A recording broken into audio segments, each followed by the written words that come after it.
Feche seus olhos agora. Quero que você reze com essa canção. Antes de pegarmos a Bíblia, antes de pegarmos a palavra de Deus. Você que sabe essa canção, reze com ela. E você que nunca ouviu, não sabe cantar agora, escute a letra dessa música e faça dela sua oração também.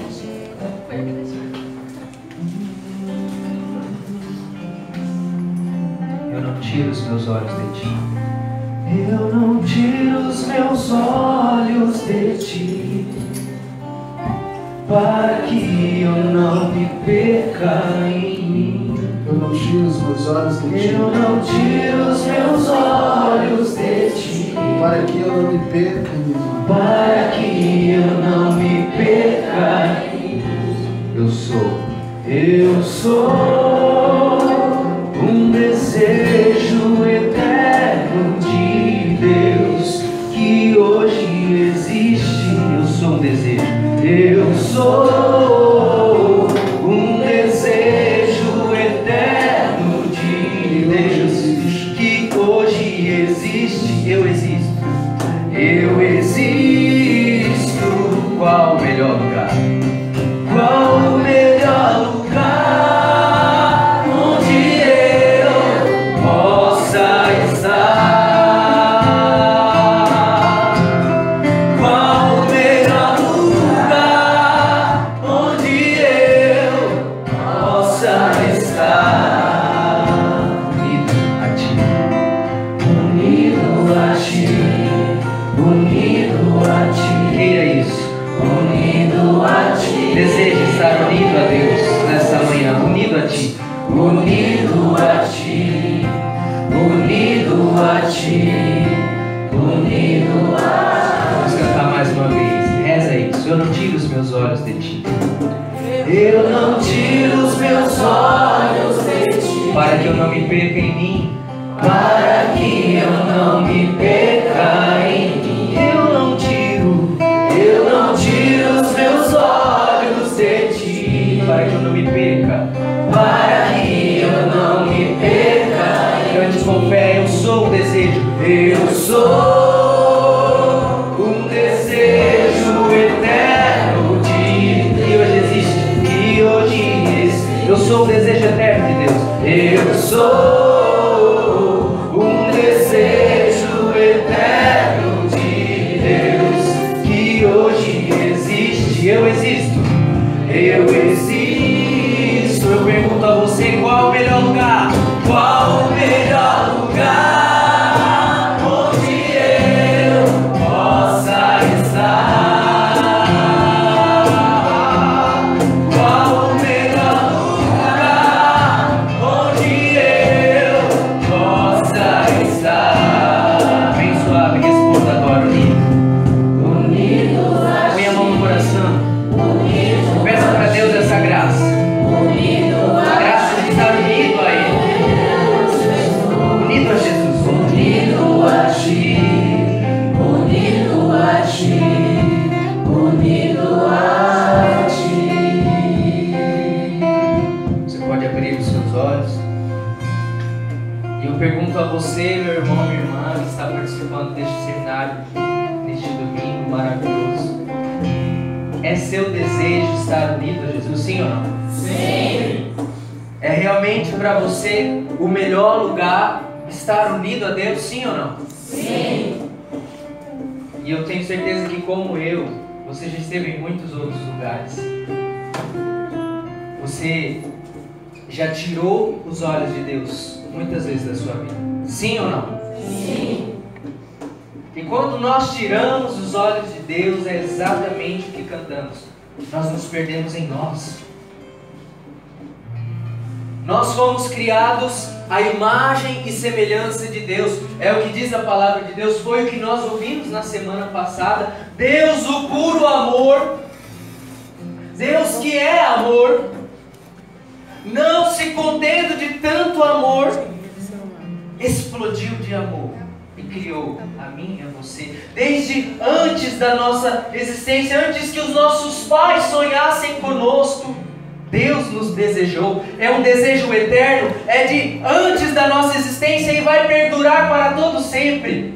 Diga comigo: eu sou um desejo eterno de Deus que hoje existe.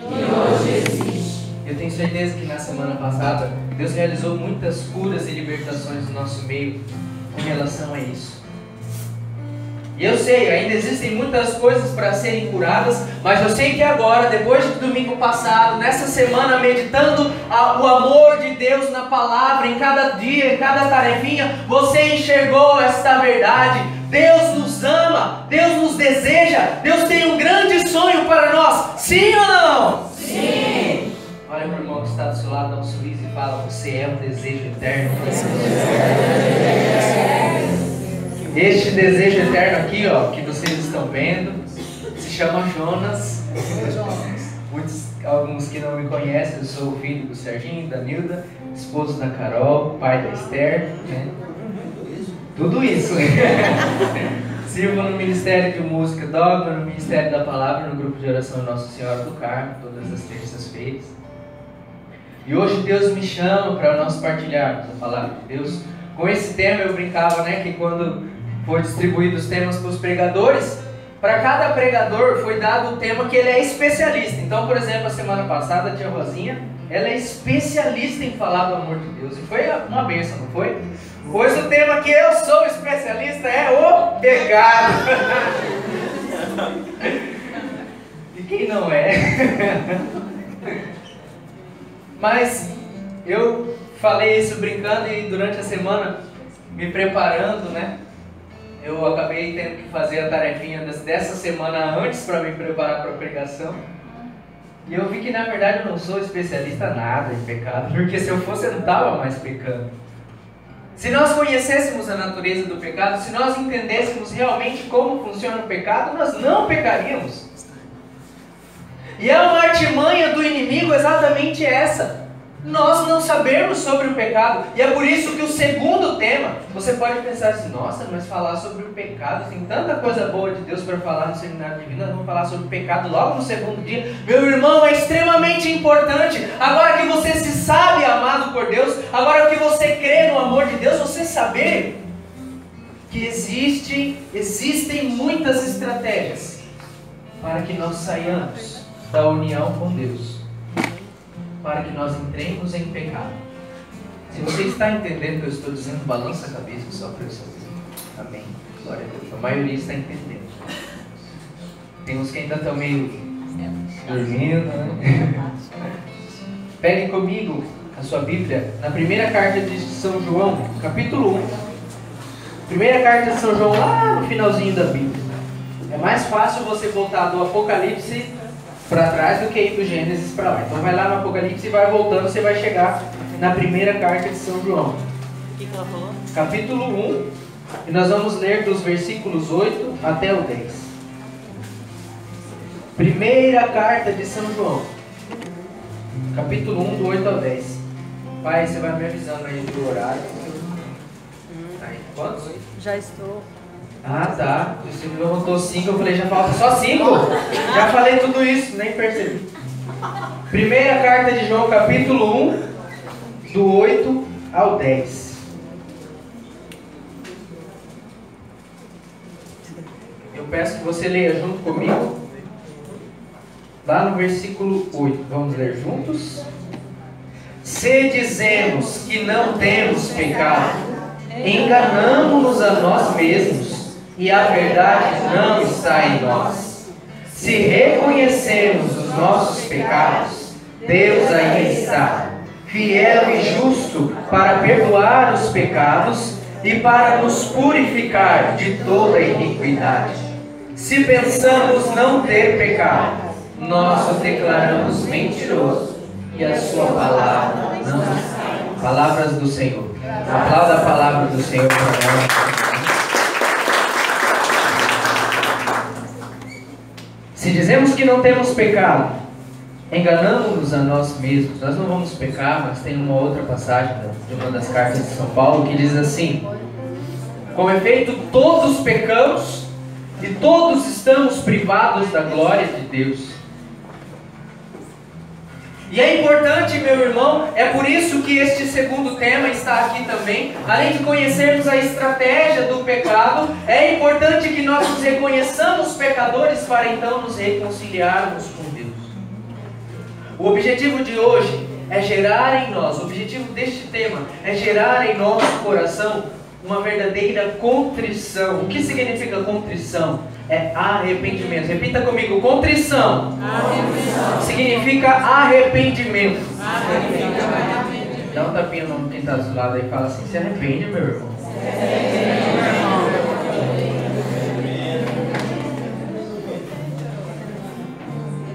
Fomos criados na presença de Deus, à imagem e semelhança dele.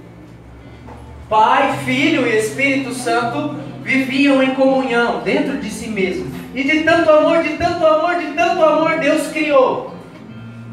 E você pega o Gênesis e vê lá, Deus criou o céu, a terra, o mar, as criaturas do mar, as criaturas dos céus, criou a luz, criou as estrelas com a sua palavra.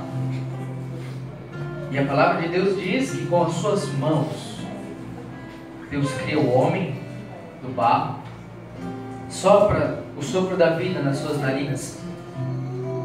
E eu acho engraçado que lá no Gênesis, se você pegar, ele diz assim, façamos, no plural, né? Façamos o homem a nossa imagem e semelhança. Façamos quem? Era o Pai, o Filho e o Espírito Santo conversando. É Deus trino dentro de si mesmo, só existia ele. Ele falou, então façamos nós três, o Pai, o Filho e o Espírito Santo, o homem, a nossa imagem e semelhança.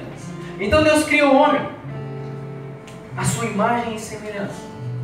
E ali no paraíso não existia morte, não existia sofrimento, não existia fome, não existia violência, nada de ruim que nós temos no nosso mundo hoje existia no paraíso. E às vezes nós nos perguntamos por que é que Deus permite, né, que existam todas essas coisas? Como que Deus foi deixar acontecer todas essas coisas? É porque Deus nos ama. Acredite que Ele permitiu que existissem essas coisas.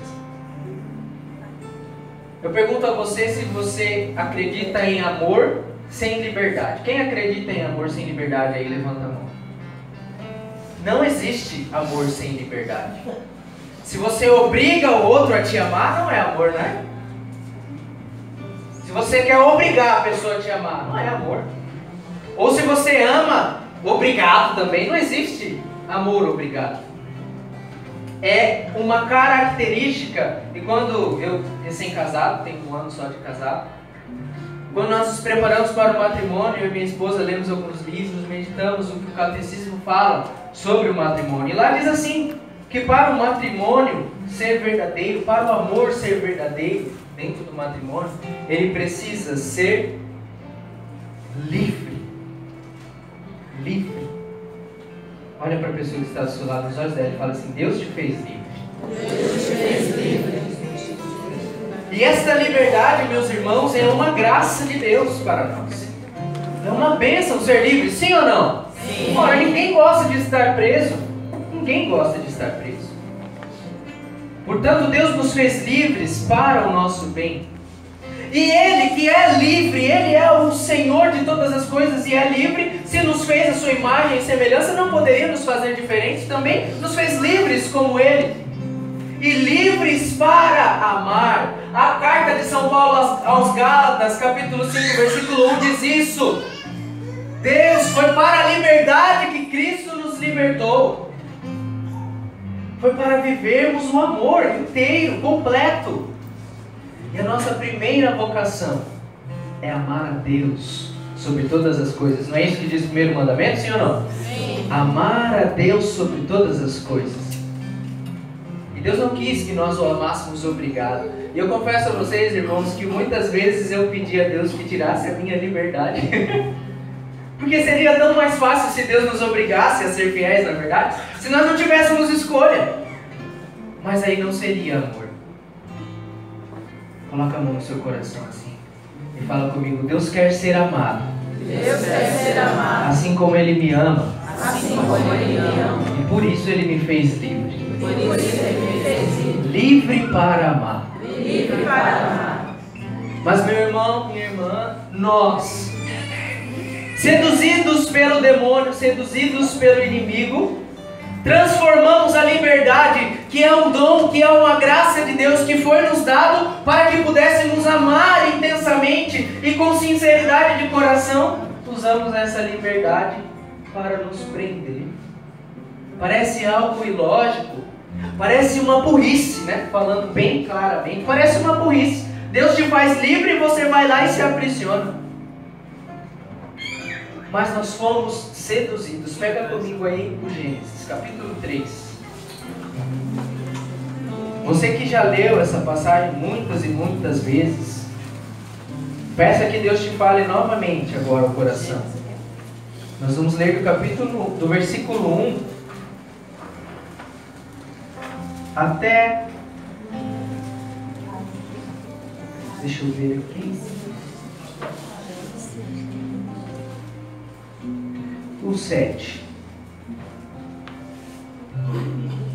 3, do 1 ao 7. Gênesis é o primeiro livro da Bíblia. Capítulo 3. Versículos 1 até o 7. Acompanhe comigo aí. Diz assim: a serpente era o mais astuto de todos os animais do campo que o Senhor Deus tinha formado. Ela disse à mulher: é verdade que Deus vos proibiu comer do fruto de toda árvore do jardim? A mulher responde: podemos comer do fruto das árvores do jardim. Mas do fruto da árvore que está no meio do jardim, Deus disse: vós não comereis dele, nem o tocareis para que não morrais. Oh não, tornou a serpente, vós não morrereis.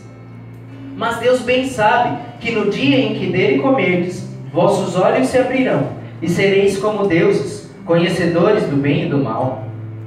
A mulher, vendo que o fruto da árvore era bom para comer, de agradável aspecto, e muito apropriado para abrir a inteligência, tomou dele, comeu, e o apresentou também ao seu marido, que comeu igualmente. Então os seus olhos abriram-se, e vendo que estavam nus, tomaram folhas de figueira, ligaram-nas e fizeram tangas para as palavras do Senhor. Graças a Deus. Deus deu para o homem no paraíso tudo o que ele precisava: alimento, bebida. Aí você pode pensar, e a roupa, né? Não deu a roupa, sabe por quê? Porque não precisava. Sabe por que nós temos que usar roupas hoje? Tem inclusive um vídeo muito engraçado na internet de uma mulher brava com Eva, você já deve ter assistido, passando a roupa, falando: ah, mas eu vou pegar essa Eva. Eu vou pegar essa Eva porque eu ia ter que estar passando tanto desse de roupa se não fosse ela. Naquela época eu não tinha que usar roupa, depois de pegar eu não tinha que usar roupa agora. E é verdade. O homem era inocente. Coloca o Rafael Peladinho da Silva na frente da Esther Peladinha da Silva. Você acha que os dois vão fazer alguma coisa de errado? É claro que não. Porque são inocentes. Olha para quem está do seu lado assim e fala: você já foi assim também.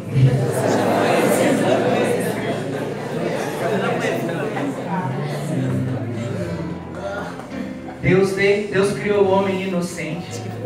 Sequer precisávamos usar isso. Hoje para nós é algo impensável sairmos andando nus. A não ser que você seja um santo assim muito hard, tipo São Francisco, né? Que viu que as roupas dele eram vaidade e saiu pelado para mostrar que ele não tinha. Não faça isso, cara. Não, nem na praia, não vai na praia de nudismo, pelo amor de Deus. E não precisávamos sequer de roupa. E Deus disse assim: olha, você tem tudo. Eu só te peço uma coisa: aquela árvore que está lá no meio do jardim, você não come dela, senão você vai morrer. Falou para nós, para o homem e para a mulher. Por que é que Deus proibiu de comer do fruto da árvore? Porque amar a Deus, irmãos, sermos amados por Deus, implica também em reconhecer que somos filhos, e Ele é o Pai, em reconhecer que somos criados e Ele é o Criador, em reconhecer que embora nós sejamos imagem e semelhança de Deus, nós não somos Deus. E não dá para amar a Deus achando que é Deus, porque se você acha que é Deus, você vai deixar de amar a Deus. E foi o que aconteceu com Lúcifer. A tradição da igreja, baseada numa passagem do livro de Isaías, ou de Ezequiel, não me lembro agora, conta que Lúcifer era um anjo de luz, o anjo mais próximo de Deus. É isso que significa Lúcifer. Lúcifer era o anjo de luz. Ele era o mais próximo de Deus. Inclusive dizem alguns que ele era músico, era o maestro da orquestra do céu. De todos os anjos ele era o mais bonito, o mais poderoso, o maior, o mais forte, o mais tudo. Ele estava mais próximo de Deus. E de repente ele começou a pensar que ele também podia ser Deus.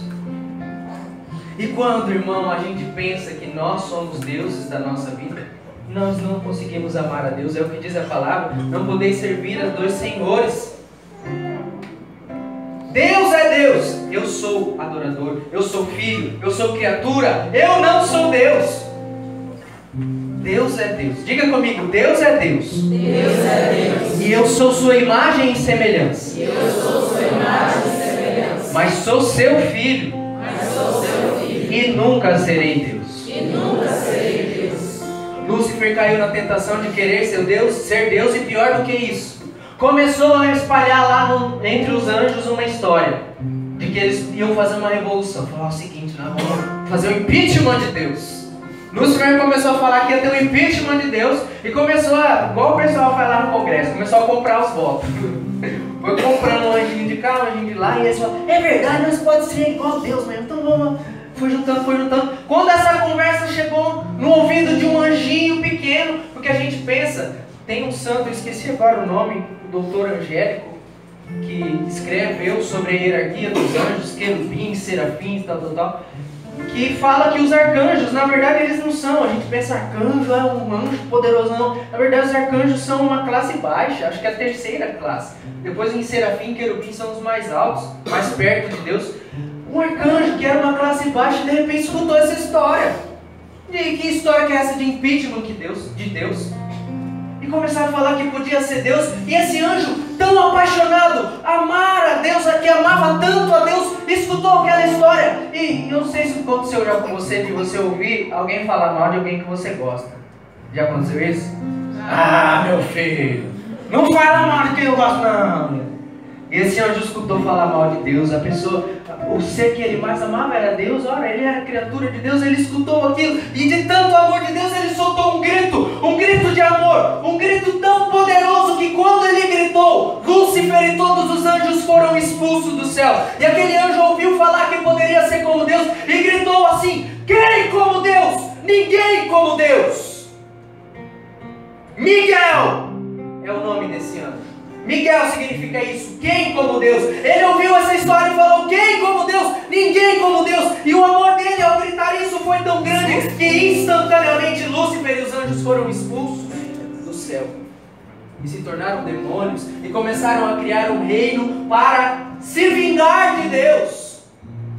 E eles são criaturas poderosas? Sim, são poderosos, são seres espirituais. Tem muitas habilidades que nós nunca teremos, os demônios têm, mas eles são criaturas. E a palavra de Deus diz que no céu, na terra e nos infernos, todo joelho se dobra sobre o nome do Senhor Jesus, que é a segunda pessoa da Santíssima Trindade, é o próprio Deus. O demônio não tem o poder de alcançar a Deus. Diga isso comigo: o demônio não tem o poder de alcançar a Deus. Aí o que ele fez? Ah, é? Se eu não posso te alcançar, Deus, porque você fez comigo, por causa do que você fez comigo, então eu vou alcançar quem você mais ama, que são os seus filhos, a sua imagem e semelhança. E aqueles anjos revoltados, que queriam ser igual a Deus, começaram a bolar estratégias para nos ferir, porque eles sabem que quando fere o filho, fere o pai, fere a mãe. Quando fere o amado, fere quem ama. Sim ou não? Sim. E é isso que o inimigo de Deus tem feito com nós. conosco desde o início com Adão e Eva. Mas você acha que ele vem igual, você já assistiu o Auto da Compadecida, sim ou não? Ele não aparece chifronésio, né? Como a gente vê com aquele rabinho, tridente. Ele vem bonitão. Eu tenho um filme de Jesus que passava antes, toda Páscoa passava esse filme na Globo. Aquele que o demônio, quando vai tentar Jesus no deserto, ele aparece de terno, né? Todo bem vestido. O demônio nunca vem mostrando pra nós assim, olha aqui, ó, tá vendo essa forca? Vem aqui, eu vou te enforcar. Tá vendo essa espada? Esse tridente aqui, eu vou espetar você com ele. Ele não vem assim, ele nunca vem assim. Ele vem mostrando o pecado numa embalagem bem bonita. Oh, Eva. E já vem mentindo, porque ele é o pai da mentira, já chegou mentindo. Eva, verdade que Deus não deixou você comer nenhuma das frutas. Olha como ele é mentiroso, exagerado. Deus não deixou vocês comer nenhuma fruta do jardim. Ela falou, não, é só uma, só do meio. Só aquela que ele não deixou. Ele falou que se a gente comer, a gente vai morrer. Ah, não, que morrer nada. Ele não deixou, sabe por quê? Porque ele sabe que quando você comer, você vai ser igual a Deus. Fez a mesma conversa que ele fez com os anjos, antes fez conosco. Se você vier, se você deixar, não precisa obedecer a Deus. Na verdade, Deus quer mandar em você. Olha, você quer ir para a igreja? A igreja você só vai escutar, não, você não pode isso, você não pode aquilo. Só vão querer mandar em você. E para quem faz faculdade, tem bastante jovens aqui, sabe que a história que circula sobre as religiões em geral, não só a católica, é que eles querem dominar o corpo. Principalmente as mulheres, né? Nós somos donas do nosso próprio corpo. Eu posso escolher o que eu vou vestir, o jeito que eu vou vestir. E aí vai pra rua, sem sutiã, com placa, não sei o que, pelado. Porque eu posso escolher, eu mando no meu corpo. É quase que elas estão dizendo assim, porque Deus não é Deus, eu sou Deus. E o demônio vem assim, vai oferecendo, olha, vem ser Deus. Seja Deus você. Você não é só imagem semelhante, você é Deus, seja Deus. E nossa, imagina como deve ser bom ser Deus, né? Deve ser maravilhoso ser Deus. E nós caímos, nos deixamos seduzir. E Eva foi lá e não comeu uma maçã. A gente já imagina a maçã, mas a palavra de Deus não diz que é maçã, então pode comer a maçã tranquilo. E a gente já imagina também, fala assim, que ela comeu o fruto e ofereceu para o seu companheiro Adão, e a gente já imagina que o pecado foi um pecado sexual. Não diz nada disso na palavra de Deus. O pecado é a desobediência a Deus. Diga comigo, o pecado é a desobediência a Deus. Por que é que Deus proibiu? Para nós nos lembrarmos que Deus é Deus e devemos obedecer. E se o homem tivesse continuado obedecido a Deus, nós não íamos precisar de roupas e, aliás, nós não iríamos ter nenhum sofrimento e não íamos ter morte. Nós seríamos eternos como Deus. E quando Deus disse assim, se você comer, você vai morrer, e a gente olha para a Bíblia e vê que Adão e Eva, na hora que comeram, não morreram. Aí a tentação que vem é falar assim, realmente Deus mentiu para eles. Não, porque a partir deste momento a morte entrou no mundo. O salário do pecado é a morte. A morte entrou no mundo por causa do pecado. Antes disso nós seríamos eternos. Oh, Adão e Eva, fala comigo. Oh, Adão e Eva. Meu irmão, se você já chorou por ter perdido algum ente querido, se você muitas vezes já se pegou pensando no dia em que você não vai mais estar aqui no meio de nós, saiba que a morte e o sofrimento que vem com ela é culpa do pecado. É culpa do querer ser igual a Deus. Mas Deus é amor e misericórdia. Foi o que nós ouvimos na semana passada. E diferente do que nós fazemos, olha, Deus foi traído, Deus foi ferido. O Salmo 84 diz assim, e eu partilhava isso outro dia no nosso grupo de oração em família, que eu fico imaginando Jesus naquela noite da agonia mortal. E a palavra de Deus diz que Jesus suou sangue. E se você pesquisar na internet, eu não me lembro agora o nome, mas pesquisa na internet depois sobre isso, existe realmente cientificamente comprovado que nós podemos chegar a um nível de estresse, um nível de depressão, um nível de pressão psicológica tão forte que nós suamos sangue de verdade. E foi o que aconteceu com Jesus. Ele estava à beira da morte e sabia disso. E ele, como era Deus, ele sabia tudo que ia acontecer ali, a prisão, a traição de Judas. Ele sabia das chibatadas, ele sabia do peso da cruz, ele sabia de cada ferida, da coroação de espinhos, ele sabia de tudo. Mas ele foi até o fim e eu ficava imaginando, Senhor, qual será que é o motivo de Jesus ter suado sangue ao ponto de ter ficado preocupado, ao ponto de olhar para Deus e dizer: Pai, se for possível, afasta de mim esse cálice, eu não quero morrer, mas faça a tua vontade. Jesus chegou ao ponto de dizer para o Pai: olha, Pai, se for possível, faz de outra forma, salva de outra forma, mas se faça a tua vontade, não a minha. O próprio Jesus, Filho de Deus, nos mostra a obediência ao Pai. E eu me perguntava em que Jesus pensava naquele momento, e o Salmo 84 vem responder assim: o insulto me partiu o coração. Eu procurei, eu esperei que alguém de mim tivesse pena, mas foi em vão, pois a ninguém pude encontrar. Eu procurei quem me aliviasse, mas não achei. Deram-me fel como se fosse um alimento. Em minha sede, ofereceram-me vinagre. Veja, irmão, o Salmo 84, escrito séculos antes de Jesus, já dizia tudo que Jesus passou. E Deus nos ama, espera de nós o amor, espera de nós a água, a mesma água que jorrou do seu lado, a mesma água que Ele nos oferece para saciar a nossa sede, que é a água do amor. Ele espera de volta, e ao invés de oferecermos para Ele a água enquanto Ele tem sede do nosso amor, o que é que nós oferecemos? Nós pegamos a lança, colocamos uma esponja na ponta e oferecemos vinagre.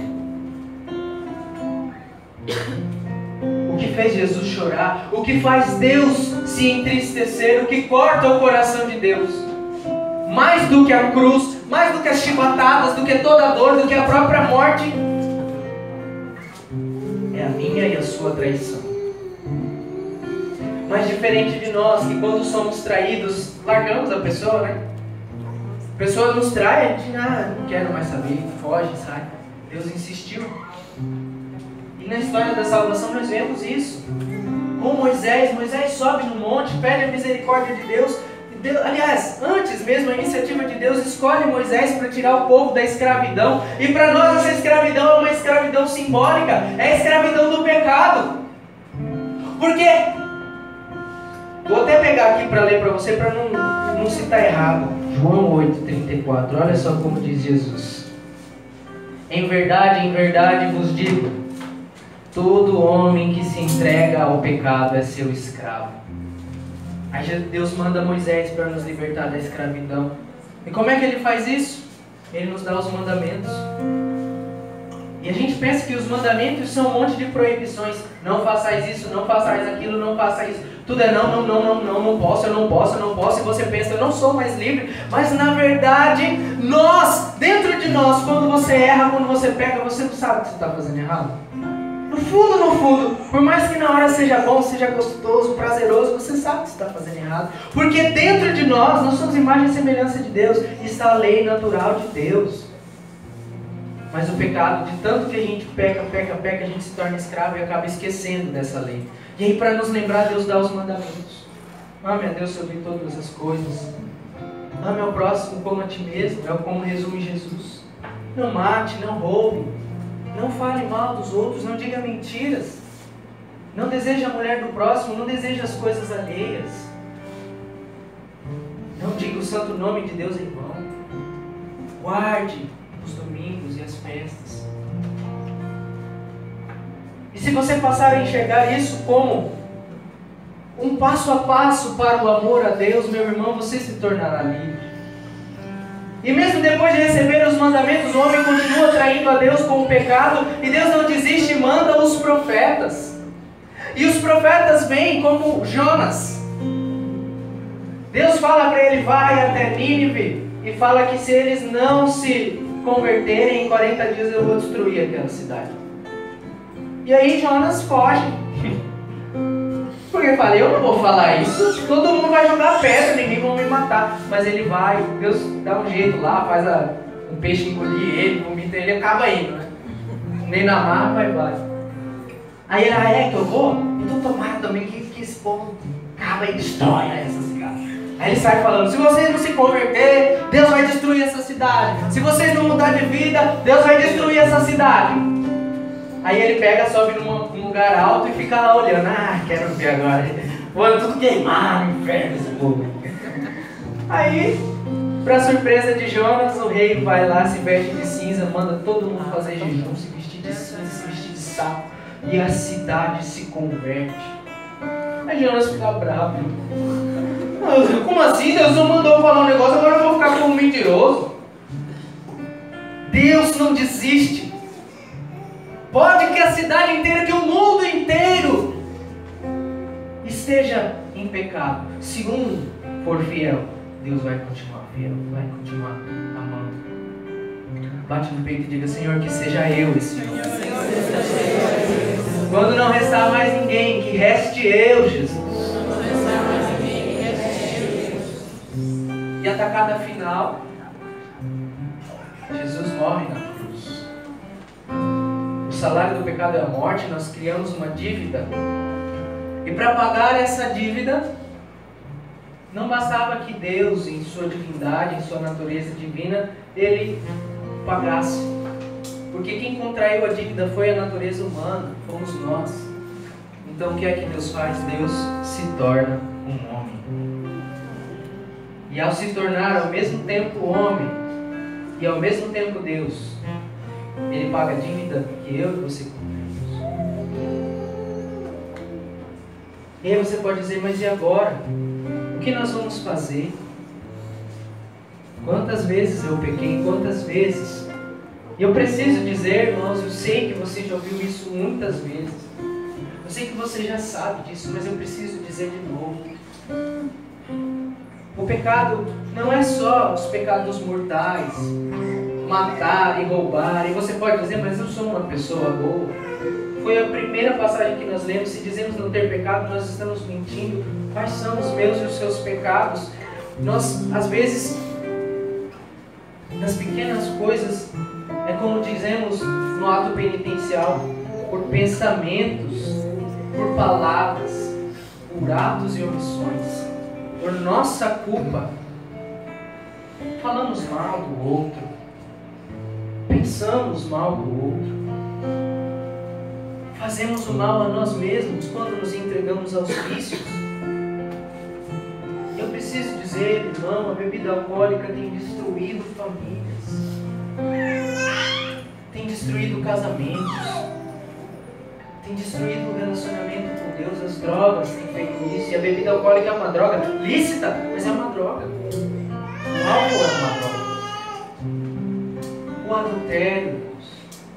E Jesus fala que o adultério não é só consumar o ato sexual com outra mulher, mas se o homem olha para outra mulher e na sua mente ele a deseja, ali ele já cometeu o adultério.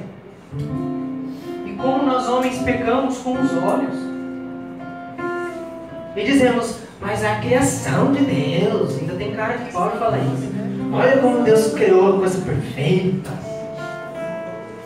Deus criou para ser visto. Se você tivesse a inocência, meu irmão, eu diria para você, pode ficar 5 horas olhando para o corpo da mulher que você quiser. Mas nós não temos mais inocência. E só temos uma chance contra o pecado. Não precisa pegar aí, nosso tempo já está estourado. Carta de Tiago diz assim, capítulo 4, versículo 7.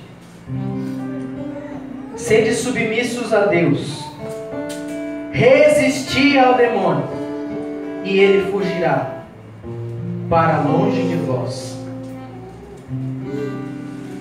Se o demônio te tenta, se a tentação aparece, resiste. Resiste, meu irmão. Permanece. Permanece firme. Não vai, não dê para trás. E se for preciso, meu irmão, foge. São Felipe Neri diz assim que na luta pela castidade vencem os covardes. Se você sabe que naquele lugar, que naquela roda de amigos, você vai cair em tentação, então não vai. Fala, eu não vou poder. Ou não vai dar mais para mim. Se você sabe que numa situação, num estado de espírito que você está, você vai falar bobagem, então fica quieto. Não responde. Foge.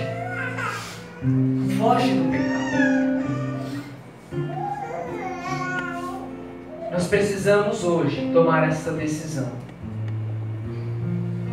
Porque quando nós escolhemos o pecado, nós escolhemos nos separar de Deus.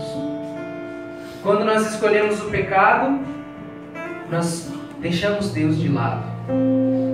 Eu vos coloco à frente de dois caminhos: a vida e a morte.